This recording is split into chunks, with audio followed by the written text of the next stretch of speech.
The death of Tupac Shakur after a drive-by shooting in Las Vegas remained a high-profile cold case for almost 30 years, stoking rap rivalry conspiracies and media coverage around who would want the influential hip-hop star and actor dead. Then, a breakthrough. Las Vegas police announced Friday the arrest of a suspect, Dwayne Keith Davis, one of 4 people thought to have been in the white Cadillac that pursued Shakur on September 7, 1996. A grand jury indicted Davis, 60, on a murder charge, an outcome that has surprised few after the former Los Angeles gang leader wrote a 2019 self-published memoir, Compton Street Legend, boasting about his involvement as an eyewitness to the shooting.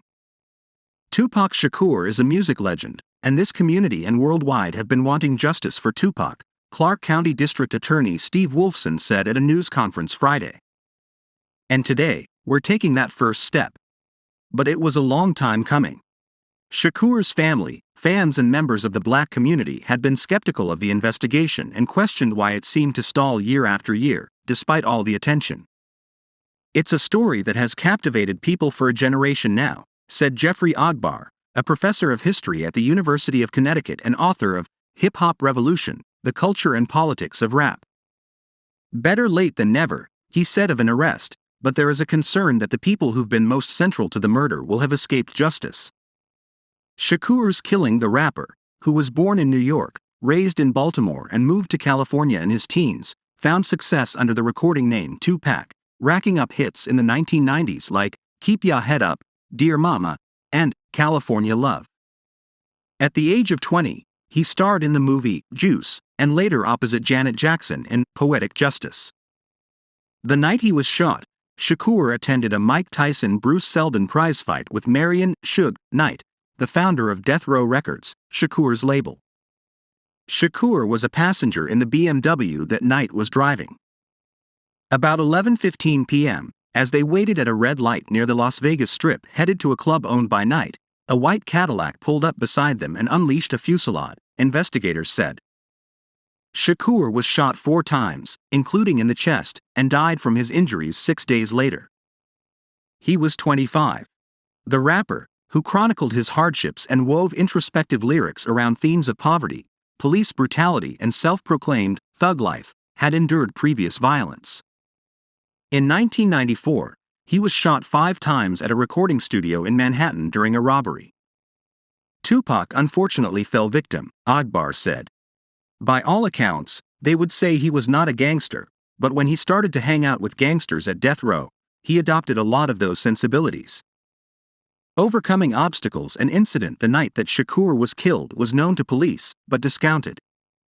In the lobby of the MGM Grand, where the Tyson-Seldon boxing match was taking place, Shakur had an altercation with a man later identified by investigators in California as Orlando Anderson, a member of a rival gang in Compton.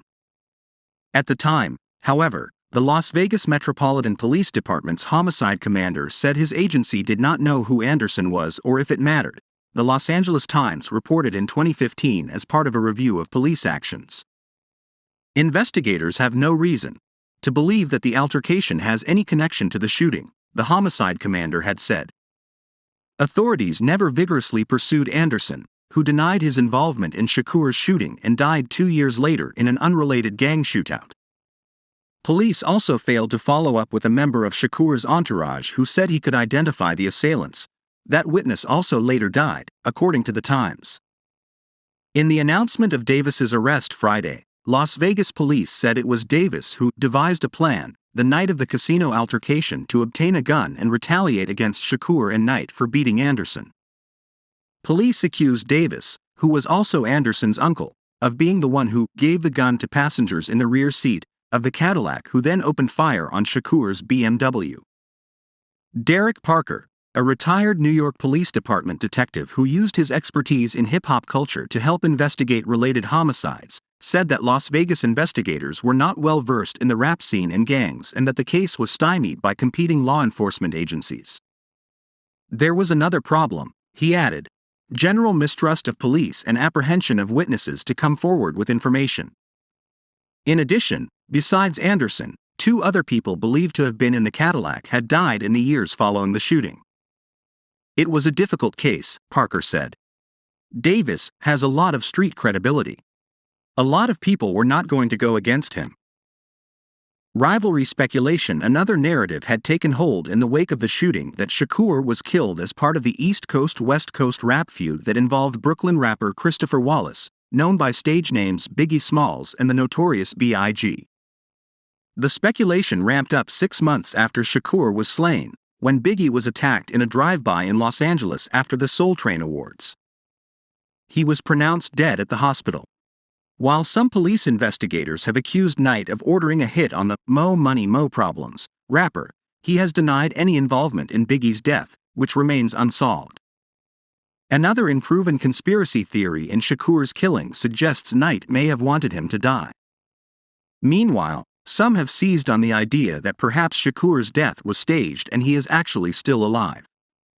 But Clark County prosecutors say they are certain it was Davis, who is known by the gang name Keefe D, or Keefe D, who acted on his own to have Shakur murdered.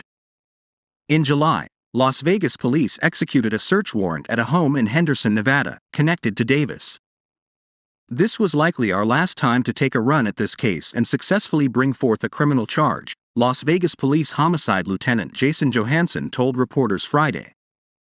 Police noted that Davis had spoken publicly about his involvement since 2018, appearing to implicate himself. In his memoir, he writes, "Them jumping on my nephew gave us the ultimate green light to do something. Tupac chose the wrong game to play.